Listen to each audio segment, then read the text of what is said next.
ভাবি চাওকচোন, আপুনি কোনো এটা কঠিন পৰীক্ষা ধৰক ইউপিএসসি, এপিএসসি বা যিকোনো কম্পিটিটিভ এক্সামৰ বাবে প্ৰস্তুতি চলাইছে অথবা নতুনকৈ জিম বা ফিটনেছৰ যাত্ৰা আৰম্ভ কৰিছে।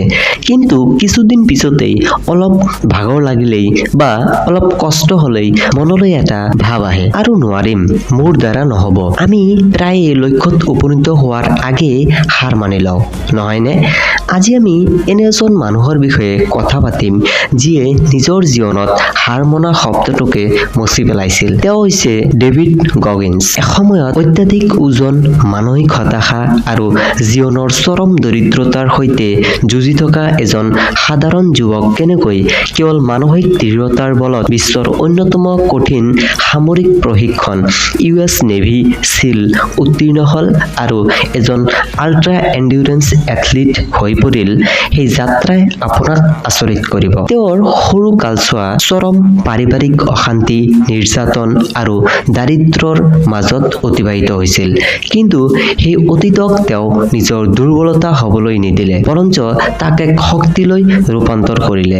আজি আমি গগিন্সৰ এই বিখ্যাত কিতাপ কাণ্ট হাৰ্ট মিৰ পৰা এনে 6টা মানসিক ফ্ৰেমৱৰ্ক অৰ্থাৎ মেণ্টেল ফ্ৰেমৱৰ্কছ শিকি ল'ম, যিয়ে আপোনাৰ চিন্তা কৰাৰ ধৰণ চিৰদিনৰ বাবে সলনি কৰি দিব। Mental framework number 1, the accountability মিৰৰ অৰ্থাৎ জবাবদিহিতাৰ আইনা বা দাপোন। ডেভিড গগিন্সে কয় যে আমাৰ আটাইতকৈ ডাঙৰ শত্ৰু হ'ল আমাৰ অজুহাতবোৰ। তেওঁ নিজৰ জীৱন সলনি কৰিবলৈ এটা উপায় উলিয়াইছিল, একাউণ্টেবিলিটি মিৰৰ। তেওঁ আইনা বা দাপোনৰ সন্মুখত থিয় হৈ নিজৰ অভাৱ আৰু দুৰ্বলতাবোৰ পোনপটীয়াকৈ স্বীকাৰ কৰিছিল। যদি তেওঁ এলেহুৱা আছিল, তেওঁ নিজকে কৈছিল, মই আজি এলেহুৱা আছিলোঁ, কালিলৈ এক্টিভ হ'ব লাগিব। ধৰি লওক আপুনি কোনো পৰীক্ষাত ফেইল কৰিছে বা ব্যৱসায়ত লোকচান হৈছে।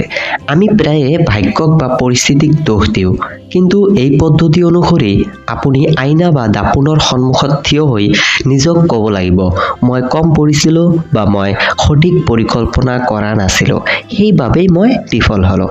যেতিয়ালৈকে আপুনি নিজৰ ভুল স্বীকাৰ নকৰে, তেতিয়ালৈকে আপুনি তাক শুধৰাবও নোৱাৰে। অৰ্থাৎ নিজৰ দুৰ্বলতাসমূহ গ্ৰহণ কৰি তাক শক্তিশালীলৈ পৰিণত কৰাটোৱে হৈছে মূল কথা। Mental framework number 2, the 40% rule অৰ্থাৎ 40% নিয়ম। যেতিয়া আমাৰ মগজুৱে কয় যে নোৱাৰি আৰু মই সম্পূৰ্ণ ভাগৰি পৰিছোঁ, গগিন্সৰ মতে তেতিয়া আচলতে আমাৰ ক্ষমতাৰ মাত্ৰ 40%হে শেষ হৈছে। বাকী 60% ক্ষমতা আমাৰ মগজুৱে আমাক কষ্টৰ পৰা বচাবলৈ সংৰক্ষণ কৰি ৰাখে। আমাৰ গাঁৱলীয়া কৃষক এজনে ৰ'দ বা ধাৰাসাৰ বৰষুণৰ মাজতো যিদৰে তেওঁ দিনটো পথাৰত হাল বাই থাকে, তেনে ক্ষেত্ৰত এজন সাধাৰণ চহৰীয়া মানুহে এঘণ্টা কাম কৰিয়েই ক'ব নোৱাৰি আৰু। কিন্তু সেই কৃষকজনে জানে কেনেকৈ নিজৰ শৰীৰ আৰু মনক সেই কষ্টৰ সীমা পাৰ কৰাই লৈ যাব লাগে।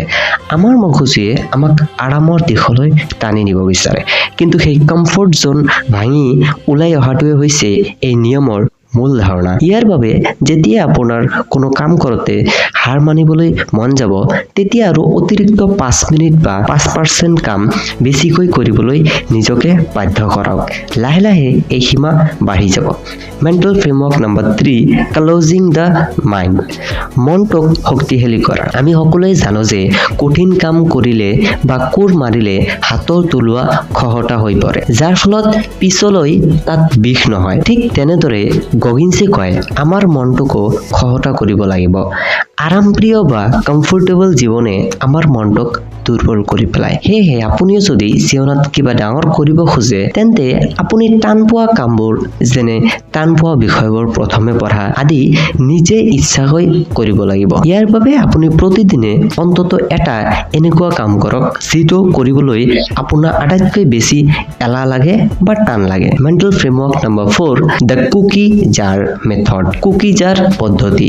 যেতিয়া আপুনি আপুনি জীৱনৰ আটাইতকৈ কঠিন সময়ৰ মাজেৰে গতি কৰে যেতিয়া আপোনাৰ মনে কয় যে আপুনি ফেইল হ'ব তেতিয়া গগিন্সে কুকিজাৰ পদ্ধতি ব্যৱহাৰ কৰিবলৈ কয় কুকিজাৰ হ'ল এটা কাল্পনিক বয়াম য'ত আপুনি জীৱনত অতিক্ৰম কৰা সকলো সৰু-বৰ সফলতা আৰু কঠিন সময়ৰ স্মৃতিবোৰ জমা কৰি ৰাখে ধৰি লওক আপুনি হাইস্কুল শিক্ষান্ত পৰীক্ষাত বহুত কষ্ট কৰি গণিতত ভাল নম্বৰ পাইছিল বা কোনো এখন স্কুলীয়া ক্ৰীড়া প্ৰতিযোগিতাত খেলি জিকিছিল যেতিয়াই জীৱনৰ বৰ্তমান পৰিস্থিতিত আপুনি হতাশ অনুভৱ কৰিব তেতিয়া সেই পুৰণি কুকিজাৰৰ পৰা এটা সফলতাৰ স্মৃতি উলিয়াই লওক আৰু নিজকে মনত পেলাই দিয়ক যে মই যদি তেতিয়া পাৰিছিলো মই এতিয়াও পাৰিম সেয়েহে এটা ডায়েৰীত আপুনি জীৱনত আজিলৈকে অতিক্ৰম কৰা 5টা আটাইতকৈ কঠিন পৰিস্থিতি আৰু সফলতাৰ কথা লিখি ৰাখক বেয়া সময়ত এখন পঢ়ক চাব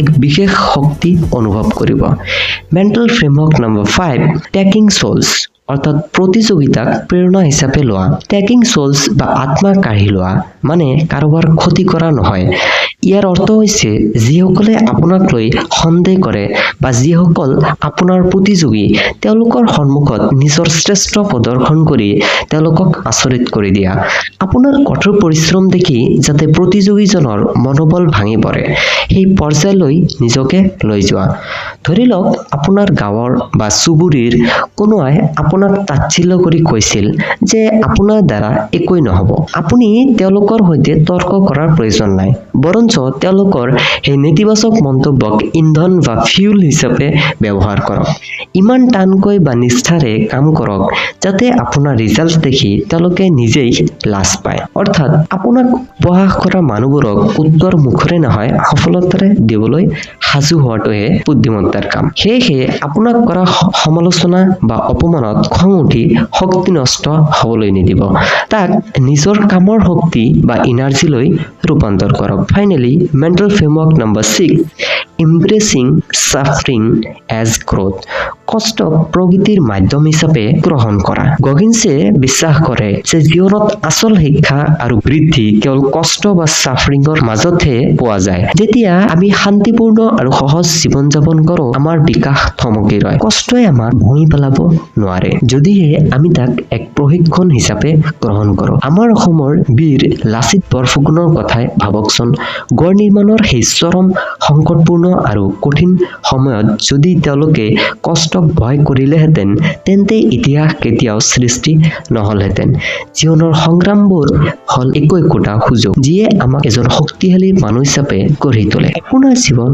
সমস্যাবোৰক বাধা হিচাপে চাইছে নে সুযোগ হিচাপে যেতিয়াই কোনো কঠিন পৰিস্থিতি আহিব নিজকে ক'ব এই কষ্টই মোক ধ্বংস কৰিবলৈ অহা নাই বৰঞ্চ মোক গঢ়িবলৈহে আহিছে তো বন্ধুসকল ডেভিড গগিন্সৰ কাণ্ট হাৰ্ট মি কিতাপখনৰ মূল বাৰ্তা এটাই আমাৰ শৰীৰ বা পৰিস্থিতিয়ে আমাক সিমানেই কষ্ট দিব পাৰে যিমান আমাৰ মগজুৱে অনুমতি দিয়ে কষ্ট আৰু অস্বস্তি হ'ল আমাৰ বিকাশৰ সঁজুলি ইয়াক ভয় কৰি পলাই ফুৰিলে আমি কেতিয়াও নিজৰ পূৰ্ণ সম্ভাৱনীয়তাক স্পৰ্শ কৰিব নোৱাৰিম আজিৰ এই আলোচনাৰ পৰা আপোনাৰ আটাইতকৈ প্ৰিয় মেণ্টেল ফ্ৰেমৱৰ্ক কোনটো আছিল সেয়া তলৰ কমেণ্ট বক্সত নিশ্চয় জনাব আপোনাৰ জীৱনৰ কুকিজাৰত এনে কি স্মৃতি আছে যি আপোনাক শক্তি দিয়ে সেয়াও নিশ্চয় জনাব যদি অডিঅ' বুকটো ভাল লাগিছে তেন্তে লাইক কৰিব আৰু এনেকুৱা জীৱন সলনি কৰিব পৰা কিতাপৰ সাৰাংশ অসমীয়াত পাই থাকিবলৈ লাইফ লাৰ্ণিং হাব চেনেলটো ছাবস্ক্ৰাইব কৰক কিপ লাৰ্ণিং কিপ গ্ৰ'য়িং